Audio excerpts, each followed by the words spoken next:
welcome to Cooking with Mama Bear. If you're new, thanks so much for joining me today.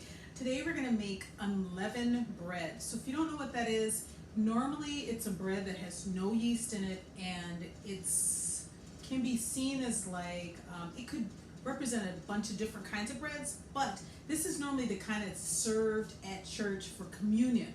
So I went to this church once and they had it homemade. It wasn't those little pre-made little crackers, but it was actually like made from scratch. So I said, I'm gonna try that. It was so good. Before we get started, I would like you to first wash your hands with hot soapy water for 20 seconds. And if you're under the age of 18, make sure you ask your parent or guardian, can you cook in the kitchen? Because once I say yes, then, and only then, is when you can start to cook in the kitchen. Let's go. Okay, we're gonna get started. I chilled my bowl. The more ingredients that are cold or chilled, the better this will turn out. So I've got my bowl right here. It's been in the freezer. I also have my Crisco stick that's also been in the freezer. The flour, you can't really put that in the freezer. I mean, you could, but you don't need to. And then I have ice water. So I'm gonna use 1 cup of flour, and I'm gonna get a heaping amount, which is more than what I need. Then I'm gonna level it off with the back of my butter knife or regular knife. And I'm just making sure it's level or even, and I'm gonna put that in my bowl. And then next, I need half of a teaspoon of salt. Now salt pours out really quick, so I'll do it over this over this dish. And I'm just gonna pour, and if I get a little too much, which I do, I'm just gonna tap this, and it'll go into the container, because if I did it over the bowl, you can't get the extra salt out. So I'm just gonna shake this around. I'm gonna take a fork, or I can use a pastry blender, but I don't have one. It looks like it's got a handle, and it's got these like metal blades on it, and it looks like weapons, but I don't have one right now. So I'm just gonna use my fork, and it'll work just fine. I'm gonna use 6 tablespoons of shortening or Crisco. So I'm gonna count over 6 lines. 1, 2, 3, 4, 5, 6. Wait, 1, 2, 3, 4, 5, 6. Yes. I'm just gonna cut through the wrapper, and then I'm gonna put this in the flour, and then I'm gonna mash this up. So your job is to get that big chunk of shortening and mix it into the flour until it looks like coarse crumbs. So coarse crumbs means they're like little tiny beads or balls inside of this flour, smaller than Skittles or M&Ms, more like Tic Tacs, if you guys know what that candy is, about that tiny. So once this is all mashed in, and what I'm doing, I'm just mashing the shortening to the side of the bowl, and I'm kind of just rotating the bowl around with my hand to make sure that I get all the chunks of the shortening mix or combined thoroughly into the flour. Once this is done, then you add the ice water.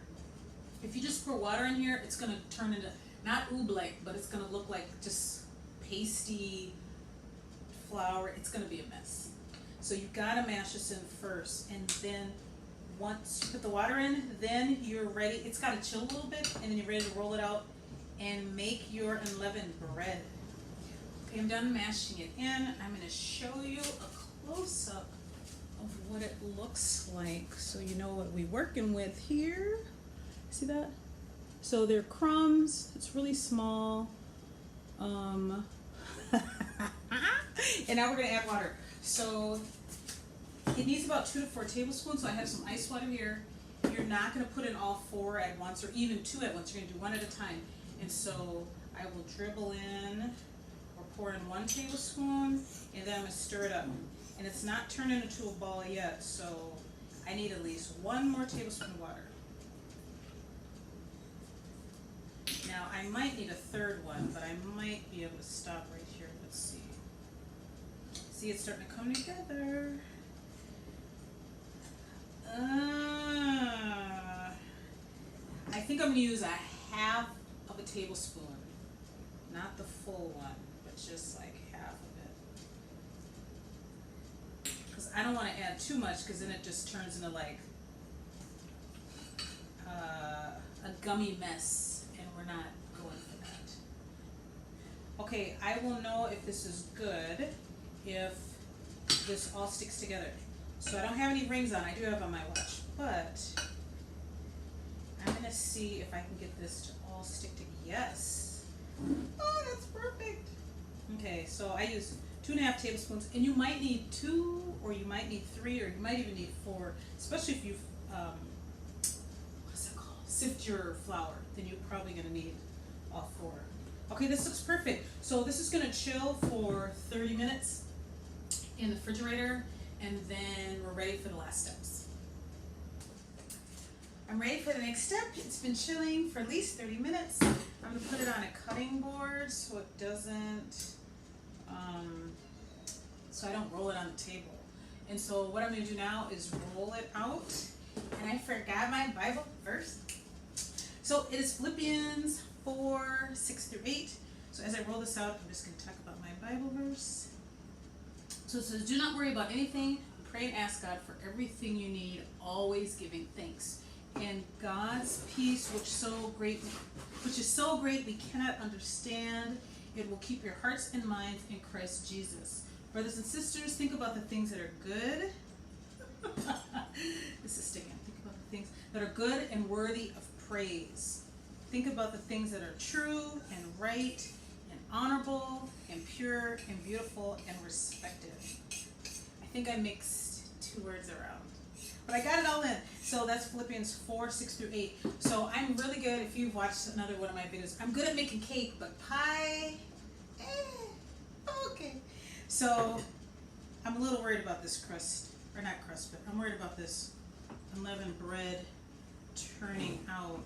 So I'm rolling this, and I'm rotating the, what's this called, the cutting board around. I'm scraping off the excess dough so it doesn't continue to stick. I could add flour, but I don't want it to get too dried out. So I'm trying to keep that at a minimum. So this looks pretty good. It is about, I don't know, about 1/4 of an inch thick. I maybe could make it a little thinner, but I'm gonna leave it right here. So the lady that gave me this recipe, she said take a fork and make like little perforations or little dots or holes in the dough so people can like break off a piece and it's easy, as opposed to people just touching the whole dough. So I think I'm going to try to make this look really cute and make a square or a rectangle, and then I'm going to bake it up and see what it looks like, and then I can use the other crust for something else. So I think I'll go this way. I could also use a butter knife and make little indentions in this dough to make it easy for people to break it off. Okay, here's my unleavened bread. You can see all the little holes I made of perforation so people can break it off. I got a little greedy and I took a piece off the corner up here. So it tastes very flaky and light. I could have even rolled it out a bit thinner, and if I would do this again, I would sprinkle a little salt on top, just a tiny bit. But otherwise, it actually turned out well. I'm pleasantly surprised.